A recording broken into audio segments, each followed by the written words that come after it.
36 esminės nuostatas. Tai yra, kokias veiklas numatoma kokie numatomi projektais siektini rodikliai, pareiškėjai ir kita aktuali kvietimų informacija. Šio kvietimo veiklos bus finansuojamos Europos socialinio fondo lėšomis, tai yra minkštosios lėšos, minkštosios veiklos ir jos kompleksiškai papildys jau dabar paskelbto, jau pasibaigusio kvietimo ir jūsų planuojamus įgyvendinti sveikatos centrų paslaugų infrastruktūros modernizavimo projektus. Ką dar norėčiau atkreipti dėmesį, kad dar vienas detalesnis projektų finansavimo sąlygų aprašo pristatymas numatomas kartu su Centrinės projektų valdymo agentūros atstovais, kai jau bus patvirtintas projektų finansavimo sąlygų aprašas ministro įsakymu ir paskelbtas kvietimas teikti projektų įgyvendinimo planus. Taip pat šio susitikimo metu Sveikatos apsaugos ministerijos atstovai trumpai pristatys praėjusių metų pabaigoje įvykdytą bandomąją veiklą, tai yra asmens sveikatos priežiūros įstaigų bendradarbiavimo ir vadybinių įgūdžių gerinimo praktinius mokymus, konsultavimus. Na ir šios dienos numatoma darbotvarkė, tai kolegės pristatys, kaip jau minėjau, projektų finansavimo sąlygų aprašo esmines nuostatas, Asta Suvaizdienė, ir bandomosios veiklos mokymų toks trumpas pristatymas, kaip vyko ta bandomoji veikla atsirinktose savivaldybėse. Per likusį laiką atsakysime jūsų klausimus, o jeigu nespėsime tam tikrus klausimus atsakyti, tai lauksime paklausimo elektroniniu paštu. Taigi kviečiu pirmiausia Astą Suvaizdienę pristatyti projektų finansavimo sąlygų aprašo nuostatas. Labą dieną visiems. Ar matote pristatymą?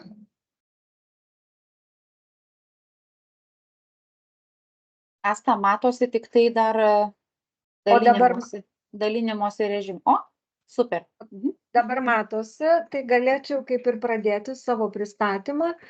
Tai trumpai, jau kaip minėjo Edita, pristatysim projektų finansavimo sąlygų aprašą, kuris skirtas minkštosiams sveikatos centro veikloms. Pirmiausia, norėčiau dar kartą priminti teisės aktus, kuriuos įgyvendinant parengtas projektų finansavimo sąlygų aprašo projektas, kuris buvo jau teiktas derinti į teisės aktų informacinę sistemą ir bus patikslintas po gautų tokių, kaip sakyti, nedidelių pastabų ir bus tvirtinamas ir skelbiamas kvietimas. Tai projektų finansavimo sąlygų aprašas parengtas įgyvendinant Sveikatos apsaugos ministerijos plėtros programą Sveikatos priežiūros kokybės ir efektyvumo didinimas ir šios programos pažangos priemonė gerinti sveikatos priežiūros paslaugų kokybę ir prieinamumą. Tai pažangos priemonės veikla, bazinių sveikatos priežiūros paslaugų užtikrinimas ir poveiklė inovatyvių pirminės sveikatos priežiūros paslaugų teikimo ir organizavimo modelių kūrimas ir išbandymas. Kvietimui skirta bendra lėšų suma yra šiek tiek daugiau nei 30 milijonų, tai 30 755 000 eurų. Tai yra Europos socialinio fondo lėšos ir bendrojo finansavimo lėšos. Projektų atrankos būdas projektų planavimas. Pareiškėjai savivaldybių administracijos su partneriais, tai partneriai savivaldybių sveikatos centrai ir pareiškėja Sveikatos apsaugos ministerija. Kokios finansuotinos veiklos ir veiklų pareiškėjai bei skirtos lėšos veiklom. Pirmoji veikla būtų sveikatos centro efektyvaus veiklos organizavimo ir įgyvendinimo užtikrinimas. Tai pareiškėjas Sveikatos apsaugos ministerija ir tam skiriama 1 900 000 eurų. Antra ir ketvirta veikla, tai yra skirta, pareiškėjai yra savivaldybių administracijos su partneriais sveikatos centrais, tai yra sveikatos centroje veikloje dalyvaujančiomis SPI. Ir įgyvendinant antrą ir ketvirtą veiklą vykdomas vienas projektas.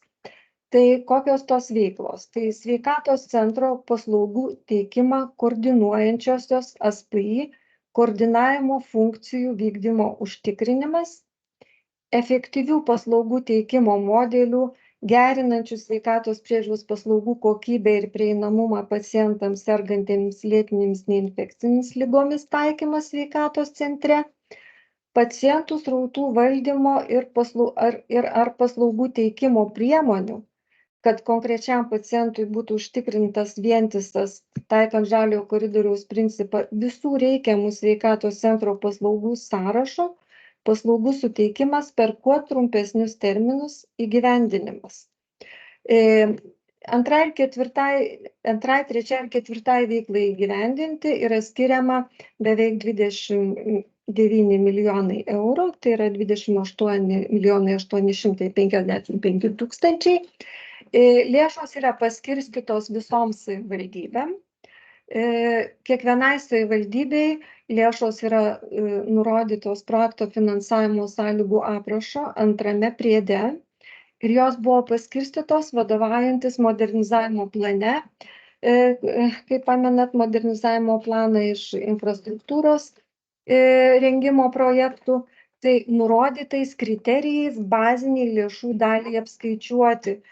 Tai yra, paprastai tariant, yra skiriama tokia pat procentinė dalis nuo visos bendros sumos, kai buvo ir skirta infrastruktūros projektams bazinė dalis pirminiai ir specializuotai priežiūrai. Kokių stebėsenos rodiklių bus siekiama įgyvendinant šios projektus? Tai specialistui dalyvavę kvalifikacijos tobulinimo ar perkvalifikavimo veiklose produkto rodiklis ir siektina reikšmė 1100 ir pasiekimo galutinė data yra 29 metai. Paramą gavusių nacionalinio, regionų ar vietos lygmens viešojo administravimo ar viešasias paslaugas teikiančių įstaigų skaičius. Tai taip pat yra produkto rodiklis 118 siektina reikšmė. Asmenys dalyvavę veiklose skirtose lėtiniai ligai savarankiškai valdyti, taip pat produkto rodiklis siektina reikšmė 25 tūkstančiai. Ir rezultato rodikliai specialistų, kurie po dalyvavimo veiklose įgijo ar patobulino kvalifikaciją dalis, siektina reikšmė 90% nuo dalyvavusių veiklose ir asmenų teigusių, kad pagerėjo jų gyvenimo kokybė po dalyvavimo veiklose skirtose savarankiškam lėtinės ligos valdymui dalis siektina reikšmė 70%. Dabar detaliau apžvelgsime visas 4 veiklas. Pareiškėjas ministerija, kaip jau minėjau, tos sveikatos centro efektyvaus veiklos organizavimo ir įgyvendinimo užtikrinimas. Tai numatoma finansuoti bendradarbiavimo ir vadybinių įgūdžių gerinimo praktiniai mokymai sveikatos centro veikloje dalyvaujančių įstaigų darbuotojams ir savivaldybių sveikatos reikalų koordinatoriams, taip sakant, savivaldybių gydytojams. Taip pat sveikatos centrų koordinavimo įgūdžių tobulinimo mokymai sveikatos centrų koordinatoriams, tai yra koordinuojančios įstaigos darbuotojams, kurie vykdys koordinatoriaus funkcijas. Sveikatos reikalų koordinavimo savivaldybėse mokymai savivaldybių sveikatos reikalų koordinatoriams. Tai bus atskiri mokymai apie funkcijų numatytų sveikatos reikalų koordinatoriams įgyvendinimą, tai būtent savivaldybių gydytojams. Taip pat pasibaigus mokymams planuojami renginiai 5 funkcinės sveikatos priežiūros regionuose. Numatoma parengti sveikatos centro veiklos koordinavimo gairės rekomendacijas, kuriomis remiantis galima sveikatos centrai galės pasirinkti savo vidinius dokumentus, tai aprašus, procesų aprašymus reikalingus sveikatos centro bendradarbiavimo koordinavimui įgyvendinti. Ir taip pat sveikatos ministerija numato atlikti vertinimą skirtą identifikuoti efektyviausius lėtinių neinfekcinių ligų valdymo modelius.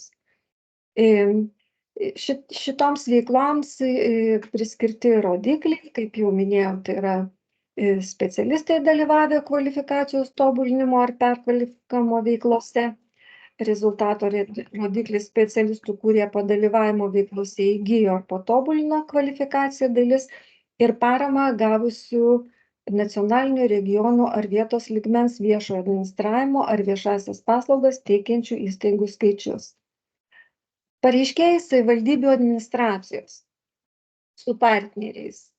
Tai pirmoji veikla, antroji veikla pagal projektų finansavimo sąlygų aprašą, tai būtų sveikatos centrų paslaugų teikimą koordinuojančiosios SPI koordinavimo funkcijų vykdymo užtikrinimas.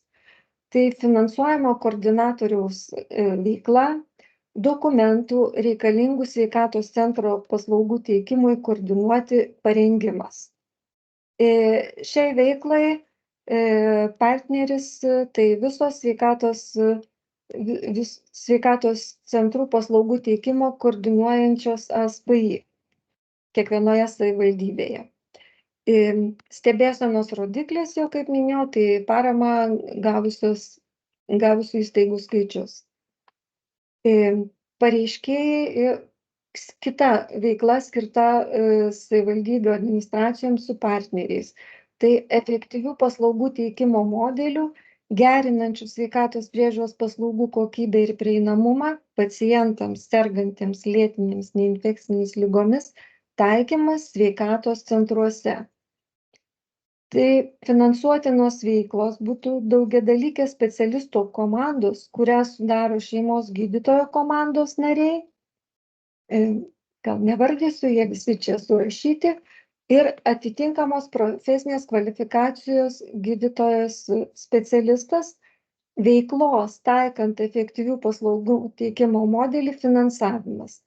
Taip pat daugiadalykės specialistų komandos mokymai taikyti efektyvius paslaugų teikimo modelius, pacientų ir jų artimųjų mokymai savarankiškai valdyti ligas, bei reikalingų medicininių prietaisų skirtų pacientų sveikatos būklei ambulatoriškai ir nuotoliniu būdu stebėti ir vertinti įsigijimas. Tai būtų prietaisai kraujo spaudimui matuoti, gliukozės kiekiui kraujyje matuoti, kraujo įsotinimui deguonimi matuoti, žingsniamatis ir kiti.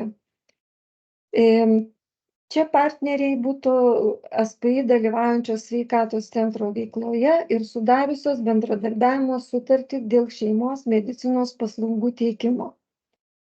Ir stebėsenos rodikliai, tai labai svarbus rodiklis, kurį turėtume pasiekti įgyvendinę šias veiklas. Visi rodikliai numatyti investicijų programai, bet norėčiau skirti, kad šitos rodiklis labai svarbus. Tai asmenys dalyvavę veiklose skirtose lėtiniai ligai savarankiškai valdyti ir rezultato rodiklis asmenų teigusių, kad pagerėjo jų gyvenimo kokybė po dalyvavimo veiklose skirtose savarankiškam lėtinės ligos valdymui dalis. Ir taip pat yra produkto rezultato rodiklis susijęs su sveikatos specialistų kvalifikacijos tobulinimu bei perkvalifikavimu. Taip pat savivaldybių administracijų su partneriais vykdoma veikla finansuotina, tai pacientų srautų valdymo ir ar paslaugų teikimo priemonių, kad konkrečiam pacientui būtų užtikrintas vientisas, taikant žaliojo koridoriaus principą, visų reikiamų sveikatos centro paslaugų sąrašo paslaugų suteikimas per kuo trumpesnius terminus įgyvendinimas.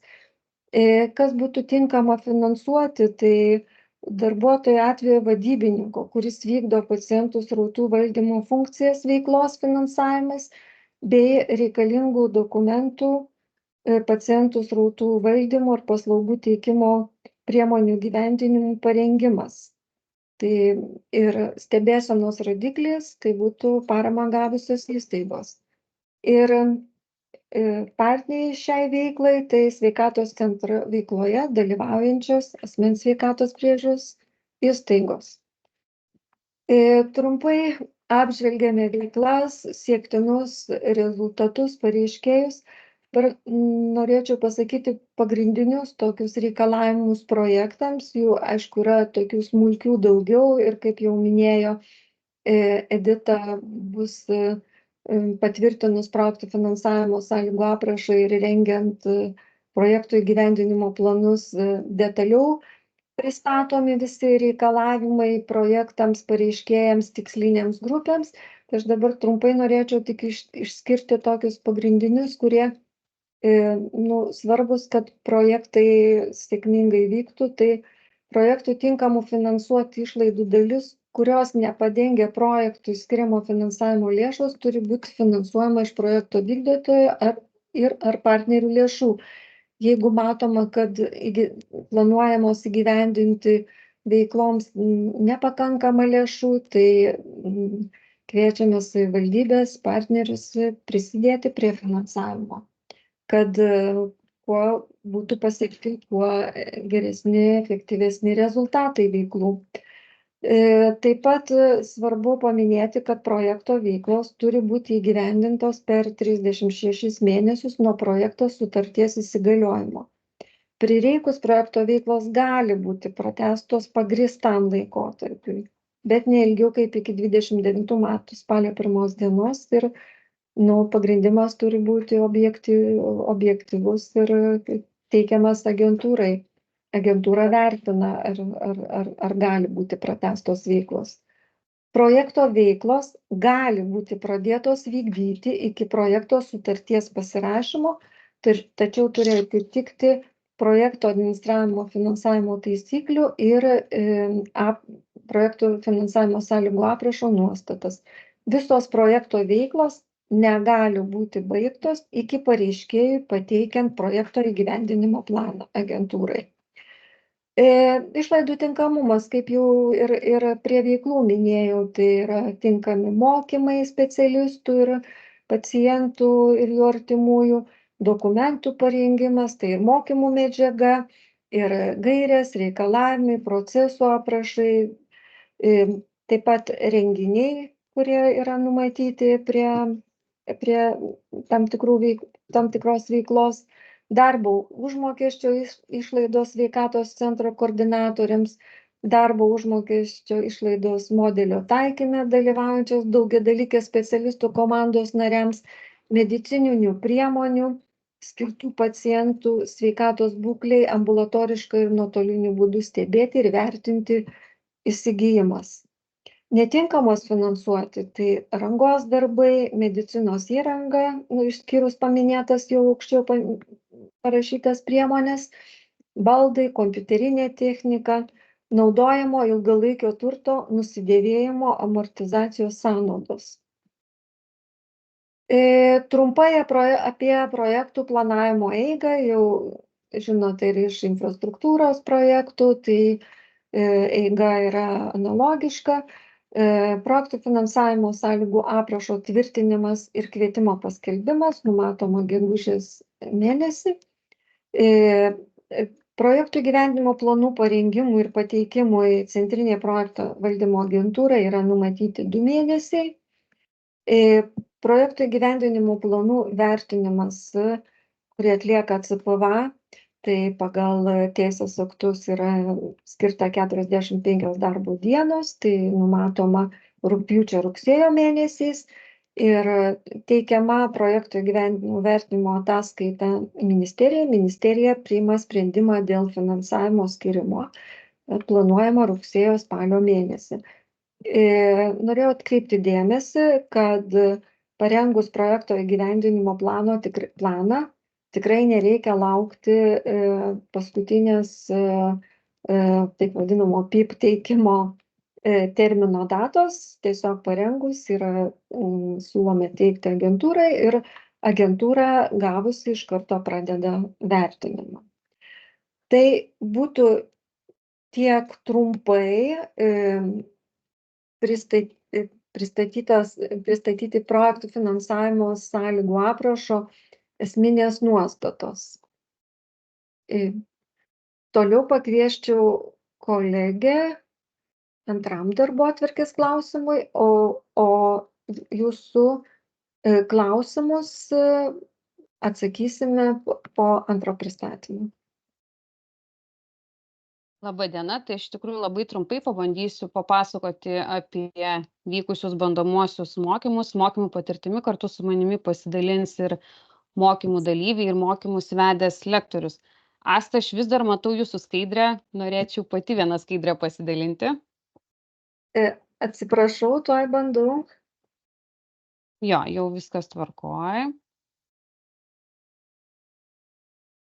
Matot, ar ne?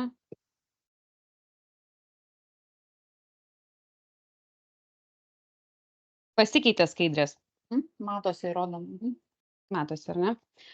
Tai iš tikrųjų, atsakant į klausimą, kodėl kilo idėja organizuoti bandomuosius mokymus, kurie yra skirti sveikatos centram, tai yra tai, kad savivaldybės sveikatos centras yra nauja sveikatos sistemoje tarpusavio įstaigų bendradarbiavimo pagrįsta paslaugų organizavimo ir teikimo forma.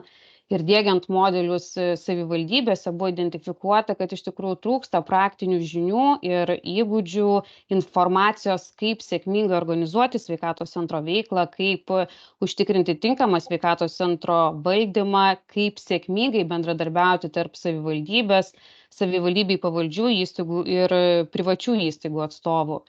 Ir atsižvelgiant į tai, kad sveikatos centrai yra steigiami tiek struktūrinio, tiek funkcinio bendradarbiavimo pagrindų, buvo atrinktos 2 savivaldybės, kurios tuo metu steigė skirtingų formų sveikatos centrus, tam, kad galėtume identifikuoti, kokie veiklos skirtumai egzistuoja pagal skirtingą sveikatos centro formą ir kokių priemonių reikėtų imtis ir jas pritaikyti tam, kad skirtingos formos sveikatos centras efektyviai, sėkmingai ir veiksmingai galėtų užtikrinti sveikatos paslaugų organizavimo teikimą savivaldybėje. Taigi praėjusiu metu lapkričio ir gruodžio mėnesį mokymuose dalyvavo Rokiškio savivaldybė, kuris teigia funkcinį sveikatos centrą, ir Klaipėdos rajono savivaldybė steigianti struktūrinį sveikatos centrą. Mokymuose dalyvavo sveikatos centro sudėtyje esančių įstaigų atstovai ir savivaldybės administracijos atstovai. Kiekvienai savivaldybei buvo numatyta po 45 akademinės valandas mokymų trukmė.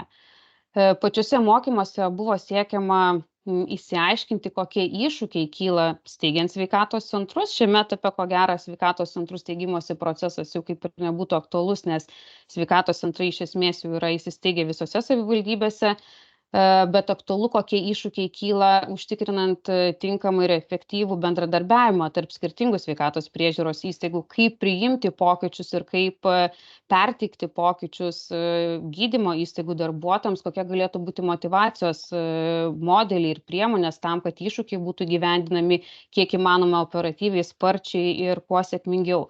Taip pat buvo kalbėta apie kokia yra skirtingų įstaigų bendradarbiavimo nauda, kokias reikėtų priemonės diegti, kad tą naudą pasiektume kiek įmanoma efektyviau. Kitas labai svarbus aspektas, kuris buvo paliestas sveikatos centrų mokymų metu, tai yra sveikatos centro valdysena, siekiant nustatyti bendrą skirtingų įstaigų vadybos sistemą, bendrą strategiją ir struktūriniam sveikatos centrui aktualią, kadangi struktūrinis sveikatos centras privalo užtikrinti visą bazinį paslaugų paketą, strategijos kūrimą, kaip skirtingose įstaigose identifikuoti veiklos procesus ir užtikrinti nuolatinį jų gerinimą, kaip identifikuoti skirtingų įstaigų bendrą sveikatos centrui būdingą riziką ir kaip ta rizika turėtų būti valdoma. su sveikatos centro valdysena betarpiškai yra susijęs ir sveikatos centro koordinavimo klausimai, kadangi centro veiklą užtikrina koordinuojančią įstaigą ir koordinuojanti grupė. Mokymų metu taip pat buvo analizuoti sveikatos centrui nustatyti siektini sveikatos centro veiklos rodikliai, buvo kalbėta, kaip efektyviai pasiekti ir įgyvendinti sveikatos centrui numatytus rodiklius, taip pat kaip sėkmingai valdyti pacientų srautus, kokios turėtų būti tarpusavio komunikavimo priemonės tarp sveikatos priežiūros įstaigų ir paciento. Ir žinoma, buvo pasiūlytos priemonės, kaip pasirengti tinkamą sveikatos centro vystymo veiksmų planą tam, kad sveikatos centro veikla būtų vykdoma efektyviai ir veiksmingai. Kadangi abi savivaldybės, kurios dalyvavo šiuose mokymuose, labai pozityviai atsiliepė apie mokymus ir rekomendavo, kad ši veikla turėtų būti tęsiama ir kitose savivaldybėse, taigi šiuo metu ir planuojama įgyvendinti nacionaliniu mastu mokymo projektą, kad visų savivaldybių atstovai galėtų sudalyvauti panašaus pobūdžio mokymuose. O kaip sekėsi dalyvauti mokymuose, kokia jų nauda, kokius iššūkius padėjo įveikti organizuojant sveikatos centro veiklą. Organizuojant sveikatos centro veiklą, norėčiau pakviesti Klaipėdos rajono savivaldybės atstovę Gintarę ir Rokiškio rajono savivaldybės pirminės sveikatos priežiūros centro direktorę papasakoti, ar mokymo patirtis prisidėjo prie efektyvios sveikatos centro veiklos organizavimo.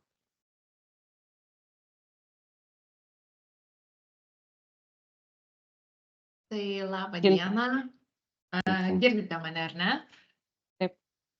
Klaipėdos rajono savivaldybė, ačiū, kad pristatėte. Tai visų pirma, labai norėtumėm padėkoti Sveikatos apsaugos ministerijai už tokią galimybę tapti viena iš pilotinių savivaldybių ir išvis turėti tokius mokymus toje pirminėje stadijoje, kai sveikatos centras mūsų savivaldybėje tik tai kūrėsi. Taip pat labai norime padėkoti ir mūsų mokymų vadovui, turbūt ar ne, dėstytojui Alvydui, kuris tam tikrais momentais buvo ta mūsų Šveicarija, neutralioji pusė, nes kiekvienas sveikatos centro bendradarbiavimo modelyje dalyvaujanti šalis, mūsų rajono savivaldybėje, turbūt skirtingai įsivaizdavome tą bendradarbiavimą. Tai tikrai gavome labai daug žinių, turbūt per tas 45 valandas ir suvirškinti labai tas žinias sudėtinga, nes tikrai turėjome ką veikti, bet man atrodo, kad po tų mokymų, po tokios kalėdinės dovanos, kuri buvo tuo šventiniu laikotarpiu, mums pavyko truputėlį atsigręžti į save, suprasti, kur mes einame, ko mes norime, ką mes darome, ir kibti į darbus ir vystyti tą sveikatos centro veiklą. Aš kaip dalyvė tų mokymų, tai galbūt norėčiau patarimą pasakyti ir kitoms savivaldybėm dalyvaujančiam, kad atlaisvinkite savo darbotvarkės tuo metu, kai vyksta mokymai, įsiklausykite, nes be galo daug naudingos informacijos galite gauti, pasinaudokite tą progą. Tikrai palinkėsiu didelės sėkmės, nes mokymai verti dėmesio, kartais turbūt, ir nežinau, aš kaip iš savo asmeninės patirties prieš tai studijuojant sveikatos vadybą galiu pasakyti, kad ir magistro studijose tiek žinių daug apie valdymą visą neįgauni, kiek įgavom šitų mokymų metu. Tai tikrai dar kartą labai ačiū. Mums, nežinau, mes išeinam iš šitų mokymų, tikrai pasisėmė nemažai informacijos, kurią naudosim ir ateityje. Tai tiek. Ačiū, Gintarė. Labą dieną. Rokiškio pirminės asmens sveikatos priežiūros centro direktorė Kondratinkienė. Tai mes, Rokiškio sveikatos centras, tai funkciniu būdu jungiamės, tai mūsų trupučiuką kitokia, aišku, patirtis dėl tų centrų steigimo, bet tikrai noriu prisijungti prie kolegės ir padėkoti už mokymus. Žinot, pradžioje, kaip visi susirinkom, tai girdėjom labai daug skeptikų, kam mums to reikia ir aplamai, kam reikalingas šitas centras. Tikrai noriu padėkoti lektoriui Alvydui, kuris šiek tiek mums davė ir tos vadybinių kažkokių tai pagrindų, tokios teorijos. bet iš esmės mokymai įdomus buvo tuo, kad jis iš mūsų ištraukė informaciją, kas pas mus yra įstaigose, kokios problemos, kaip mes įsivaizduojame, ir mes tikrai sukūrėme ir centro viziją, ir centro misiją, ir daugmaž susidėliojame veiksmus, kaip mes toliau turėtume gyventi. Netgi buvo didžiulis mums iššūkis, o kas tai yra koordinatoriaus pareigybė ir ką dabar tas koordinatorius turėtų veikti. Tai iš tiesų tų mokymų metu mes praktiškai susidėliojom koordinatoriaus pareigybės funkcijas, jo pareigas, teisės, ir tikrai taip labai, kaip sakau, ne iš viršaus nuleista informacija, bet informacija iš mūsų pačių įstaigų, iš mūsų realybės, iš mūsų kasdienybės, kokios yra problemos ir kurioje vietoje detalizavus problemą galima spręsti. Tai tikrai pakankamai įdomių dalykų sugalvojome ir jau dabar pradėjome po trupučiuką judėti tą linkmę vienos kitos veiklos, bet nevyksta viskas taip greitai. Jeigu mes norime tarp įstaigų keistis informaciją, tai suprantame, kad skirtingos įstaigos naudojasi skirtingas informacinės sistemas. Na ir tada bandome kažkaip tai derinti tuos dalykus. Taigi tikrai mokymai tikrai labai dėkoju už mokymus, tikrai yra vertingi ir tikrai visiems tiems, kurie dalyvaus mokymuose, linkiu sėkmės, linkiu paimti viską, ką ten duoda lektorius ir ką jūs patys iš savęs galėsite išspausti, ką patys iš savęs galėsite sukurti, tai yra labai vertinga. Taigi tikrai labai ačiū ir gal mano tokios įžvalgos. Dėkui Jums. Ačiū Jums labai. Tai dar turim šiek tiek nedaug laiko. Asta, jeigu galima labai trumpai pakviesti mūsų lektorių, kad jisai pasidalintų, lektorių Alvydą Punį, kuris jau buvo minėtas, kad pasidalintų įžvalgomis, kokius skirtumus pamatė tarp skirtingų sveikatos centrų formų bendradarbiavimo kontekste. Alvydai, jeigu jūs esat kartu su mumis, gal galėtume trumpam tada prisijungti.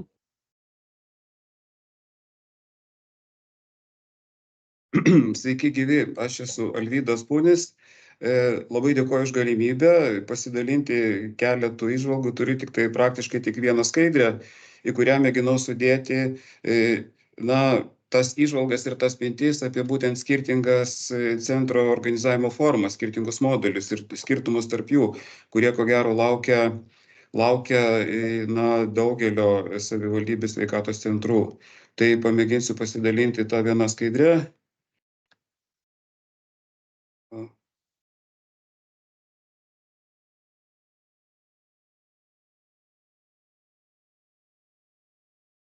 Taip, tai turiu vilties, kad jūs matote tą įvadinę įžanginę skaidrę, savivaldybės sveikatos centro kūrimas ir visa informacija yra šioje skaidrėje, viename vaizde, vienoje skaidrėje. Kokios aplinkybės ir uždaviniai formuojasi kuriant savivaldybės sveikatos centrą. Tie dalykai šiek tiek skiriasi, bent jau pagal mūsų patirtį ir kiek projektuojant galimas ateitys įvairias konstruojant sveikatos centrus daugelį savivaldybių.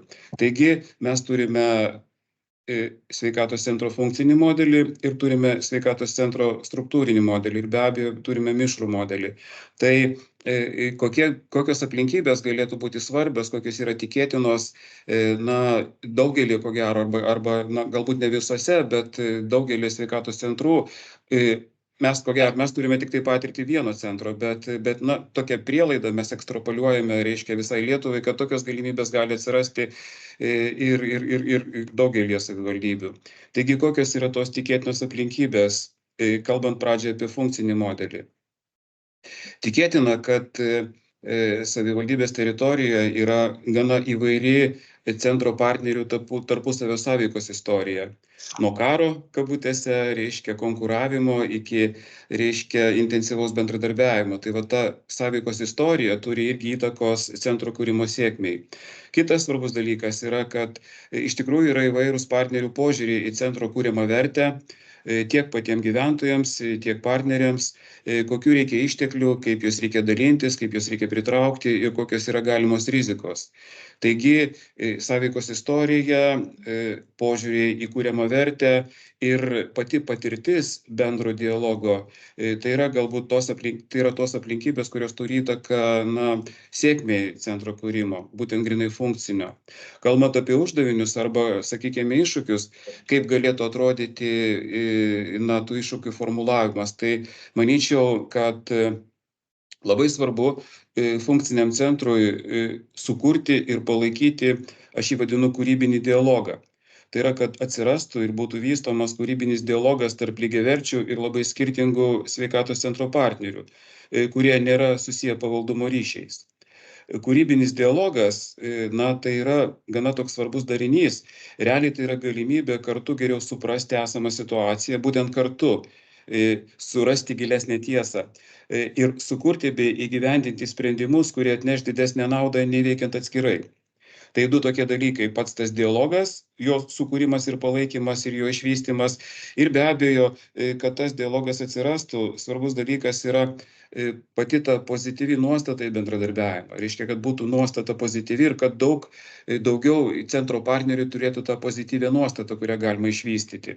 Tai tada galima lavinti ir komunikacijos kompetencijas ir spręsti tuos uždavinius, kurie atsiranda būtent funkcinio bendradarbiavimo modelio įgyvendinimo eigoje. Tiek apie centro funkcinį modelį. Kalbant apie struktūrinį modelį, ten yra galbūt ir tų pačių iššūkių, bet specifika, mano manymu, gal šiek tiek ir galėtų būti kitokia. Ten tikėtinos aplinkybės tai yra, kad buvusios arba esamos asmens sveikatos priežiūros įstaigos turi pakankamai ilgą ir gana sėkmingą nepriklausomą veikimo patirtį. Tai yra svarbi aplinkybė. Kitas dalykas, kad yra asmens sveikatos priežiūros įstaigos turi skirtingas sritis, dirba galbūt skirtingose teritorijose ir tie skirtumai yra irgi labai svarbus, kuriuos reikia po to įveikti. Trečias dalykas, tai yra, kad skirtingose asmens sveikatos priežiūros įstaigose yra skirtingi darbo organizavimo procesai, tvarkos, procedūros, pati organizacinė kultūra. Tai tos aplinkybės realiai tampa kaip ir iššūkiu. Formuluojant tokio struktūrinio modelio centrą ir jo uždavinius yra svarbus du dalykai. Vienas dalykas tai yra sukurti strategiją, kuri yra realistiška, patraukli ir ji turėtų būti nukreipta į savivaldybės pranašumų sveikatos priežiūros srityje išvystymą. Taigi vienas dalykas yra strategijos išvystymas, o Išjunkit mikrofoną. Kitas dalykas be abejo strategijos įgyvendinimas. O įgyvendinime svarbu integruoti skirtingą struktūrą, praktiką, kultūrą turinčias įstaigas ir jas visas mobilizuoti strategijos įgyvendinimui. Tiek apie funkcinį ir struktūrinį, bet jeigu mes turim mišrų modelį, tai yra mes turim funkcinį ir struktūrinį, tai sakyčiau, reiškia tokio centro uždavinys dar įdomesnis, kadangi sumuojasi tiek aplinkybės, tiek uždaviniai. Tai tiek trumpai apie aplinkybės ir uždavinius, kuriant ir vystant, reiškia, savivaldybės sveikatos centrą. Ačiū labai už galimybę pasidalinti šiomis įžvalgomis.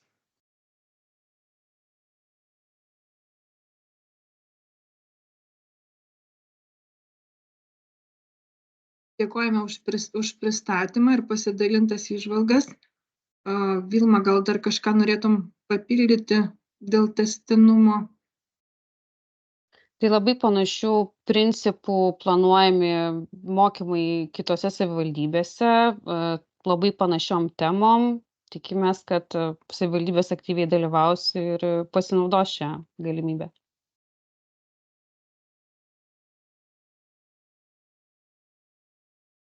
Ačiū labai. Tai tada dabar turbūt galim pereiti prie klausimų. Žodžiu, jau nemažai klausimų pokalbiuose matėme ir ką galėjom pasistengėm atsakyti jums trumpai. Tai kvieščiau pateikti klausimus. Taip, mes turime laiko iki 3 valandos, tai už likusį laiką prašome dar užduoti klausimus ir ką spėsime atsakysime, o ką nespėsime, tai kaip ir sakėm, kad galite siųsti mums paklausimus ir elektroniniu paštu.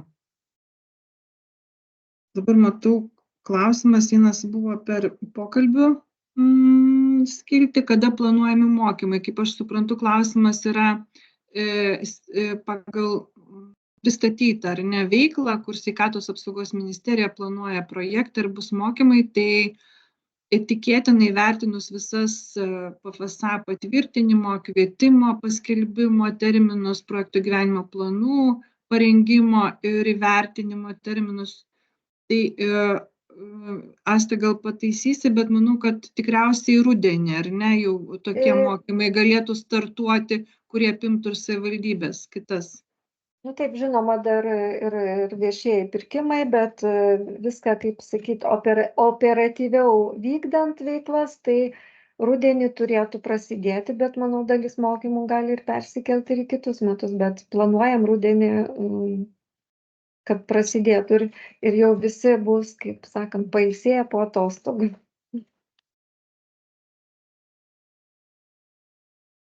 Koks finansavimo intensyvumas, tai gal galėtų paklausėjas patikslinti apie kokius, jeigu savivaldybių projektuose, kur numatoma, kad pareiškėjai bus savivaldybių administracijos su partneriais sveikatos centrais, tai yra, kadangi veikla skirta vidurio ir vakarų Lietuvai, tai intensyvumas yra 85% struktūrinių fondų lėšų ir 15% bendrojo finansavimo. Nenumatyta, kad reikalavimo, kad turėtų ir savivaldybės prisidėti. Standartinis ES fondų intensyvumas viešuosiuose projektuose.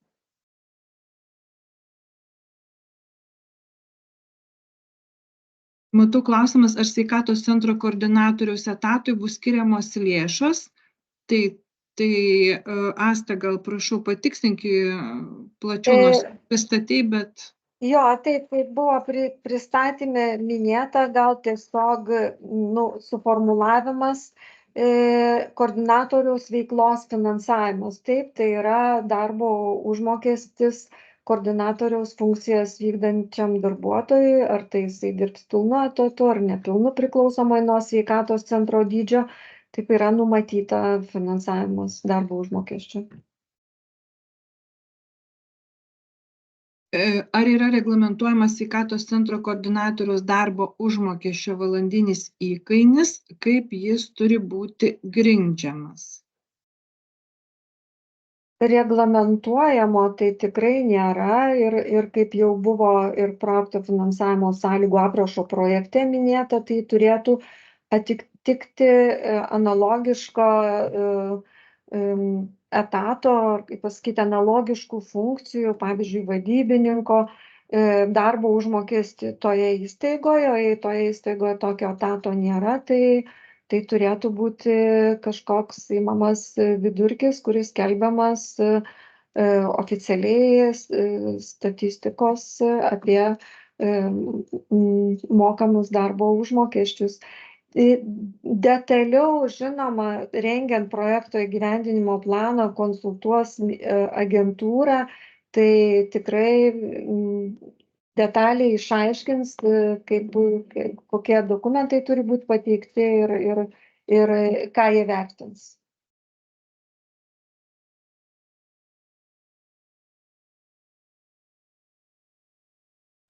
Dabar, jeigu gerai čia grįžtant prie klausimo apie finansavimo intensyvumą 100%, aš ne 85%. Taip, iš tikrųjų projektui bus skiriama visa suma 100%, savivaldybė prisidėti nereikės nieko, tačiau pagal techninius kaip finansavimo reikalavimus tiesiog ta suma 100% jis susideda iš 85% ES fondo lėšų ir 15% iš valstybės skiriamų bendrojo finansavimo lėšų. Tai čia gal tik tai toks paaiškinimas. Dabar klausimas. Finansavimo įsisavinimas numatytas 36 per 3 metus, tai yra 36 mėnesių laikotarpyje. Sveikatos centrų sutartys sudarytos 5 metų laikotarpiui, tai yra 60 mėnesių. Tai kiek mėnesių bus finansuojamas koordinatoriaus išlaikymas? Tai koordinatoriaus veiklos finansavimas galimos bus tik projekto metu. Toliau turėtų būti ieškoma šaltinių, kaip tęsti šitos veiklos finansavimą, nes iš tikrųjų tai yra projektinė bandomoji veikla, kada pereinamasis laikotarpis, kad palengvinti šito veiklos modelio pritaikymą Lietuvoje, tai taip, tai bus tik projekto metu. Ir dar vienas toks irgi klausimas susijęs su koordinatorius funkcijos finansavimo. Ar yra terminas, nuo kada jau turime turėti sveikatos centro koordinatorius, ar nuo kiekvieno sveikatos centro priklauso?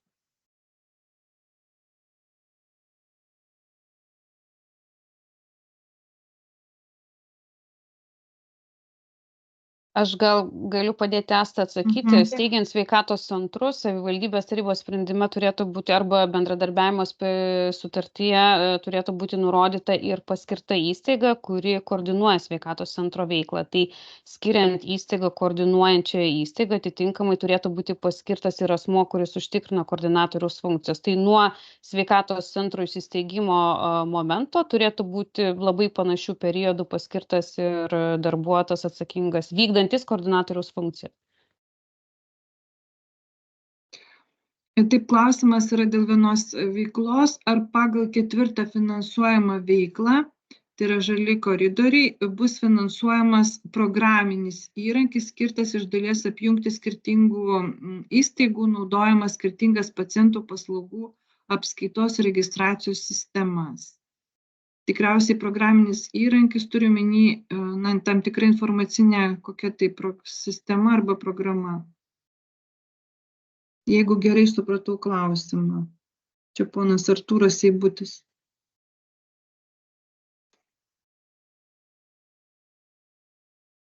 Taip, labai gerai suprato. Taip, ačiū.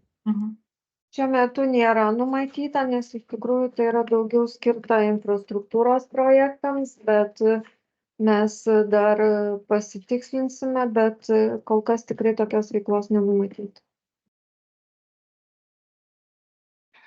Vėl klausimų irgi grupė dėl koordinatorius. Jeigu koordinatorius paskirtas ir jau dirba, lėšas už darbo užmokestį galės susigrąžinti, tai yra kompensuoti. Dar kartą. Taip, kompensavimas bus galimas ir, kaip jau yra minėta, išlaidos yra tinkamos nuo 21 metų iki 29 metų spalio mėnesį patirtos išlaidos. Tai tikrai galima bus susigrąžinti, tiesiog reikės pateikti reikalingus dokumentus, įtraukti į projektą.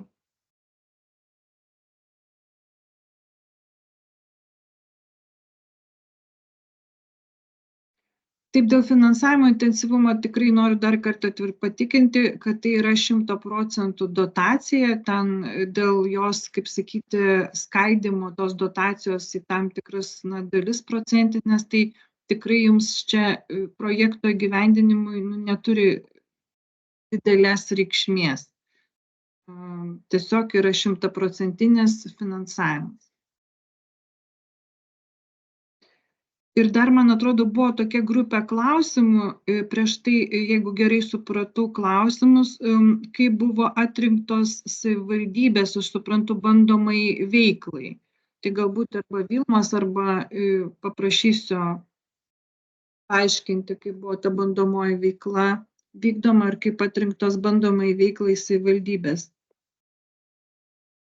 Tai Ramunė jau pasijungė, Ramunė gal. Jo, aš gal labai trumpai, kadangi šį projektą reikėjo kaip planuoti, dar tik tai pradėjus kurti sveikatos centrams, tai tiesiog buvo imtos aktyviausius ir anksčiausiai pradėjusios kurti sveikatos.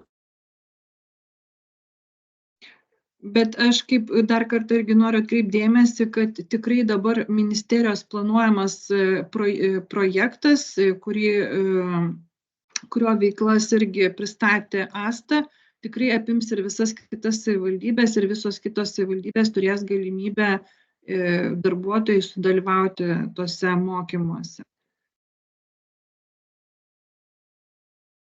Taip. Taip, klausimas yra, kodėl pareiškėjai savivaldybių administracijos, kodėl negali pats sveikatos centras būti pareiškėjų? Ir taip pat papildomas klausimas, taip, kodėl daugumoje visam priemonių pareiškėjas administracijos, savivaldybių administracijos? Gal Asta, prašysiu atsakyti, kokia logika yra, kodėl yra. Gal trumpai pasakyčiau, todėl, kad savivaldybėms yra savarankiška funkcija užtikrinti pirminės sveikatos priežiūrą ir deleguota funkcija antriniai priežiūrai. Ir gal dar papildytų mane kolegės Vilma, kokia yra ir sveikatos, įkurti sveikatos centrai, taip pat savivaldybių vaidmuo yra labai svarbus.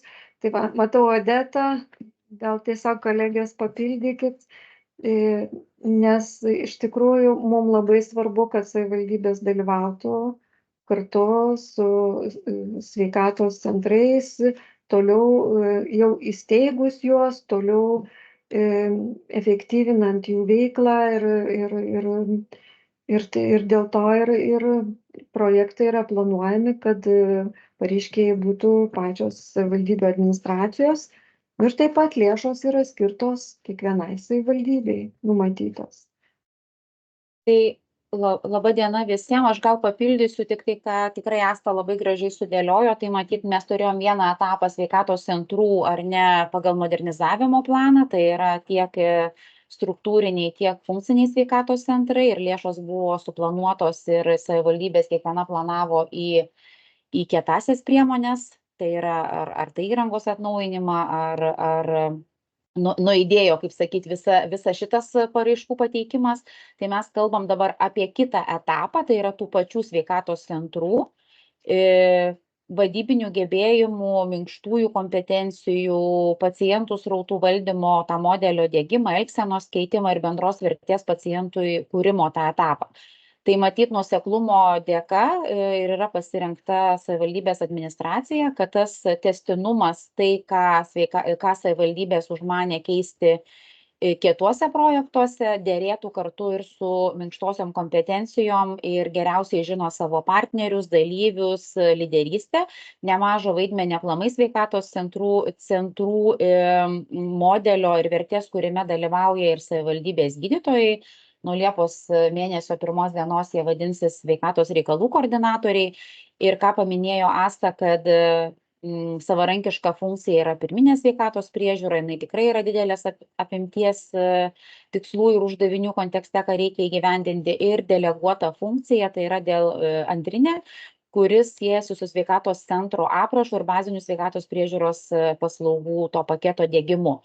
Tai matant visas sudedamąsias, matant visą kontekstą, tai savivaldybės administracija tiesiog negalėtų nevaidinti rolės ir šiuose projektuose. Tai gal būtų toks pirminės įžvalgos. Tai tiesiog palinkėti sėkmės ir kaip jau minėjo ir Asta, kad tikrai jeigu būtų poreikis konsultacijom ir dar vyks mokymai, kiek žinau, ir su CPVA kituose etapuose, tai visada esame pasirengę prisidėti prie jūsų tikrai geriausių rezultatų.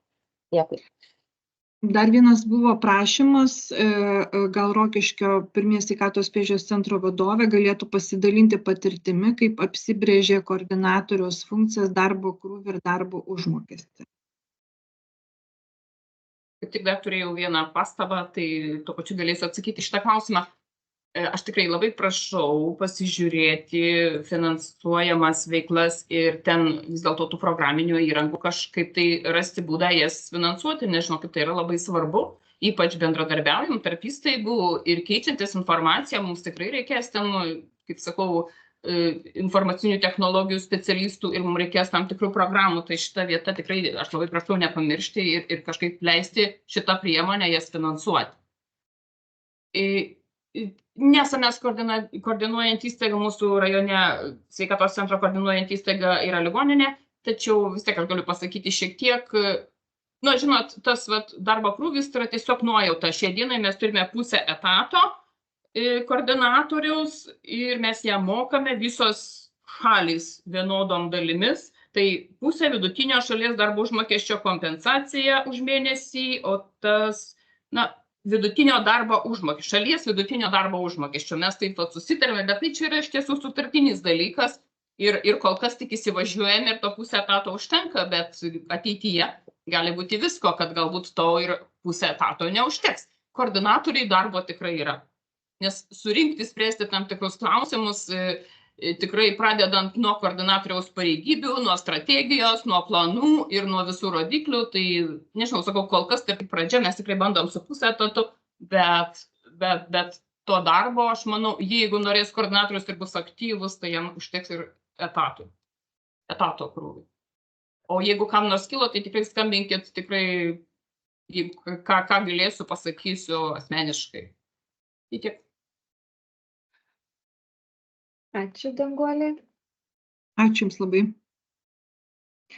Taip, dabar buvo klausimas, kur kreiptis dėl konsultacijų, kaip minėjo Odeta, tai Asta, gal aš dėl projektų finansavimo sąlygų apraše, tai yra projekte numatytų finansavimo sąlygų, tai paklausimus prašom siųsti Astai Suvyzdeniai ir mes tada jau pasikoordinuosime tuos paklausimus, ar čia daugiau asmens sveikatos departamentas galės atsakyti, bus jo kompetencija ar investicijų departamento ir mes jums atsakysime.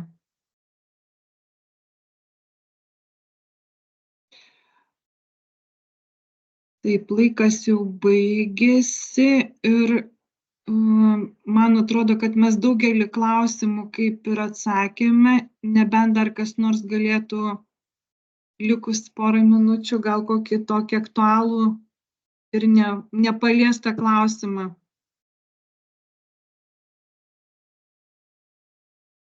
Dar aš noriu irgi tokią informaciją, trumpą buvo paklausimas pokalbių svetainėje dėl kito projektų finansavimo sąlygų aprašo projekto, kuris buvo pateiktas derinti ir savivaldybėm, tai yra skirtas specialistų pritraukimo priemonėms finansuoti.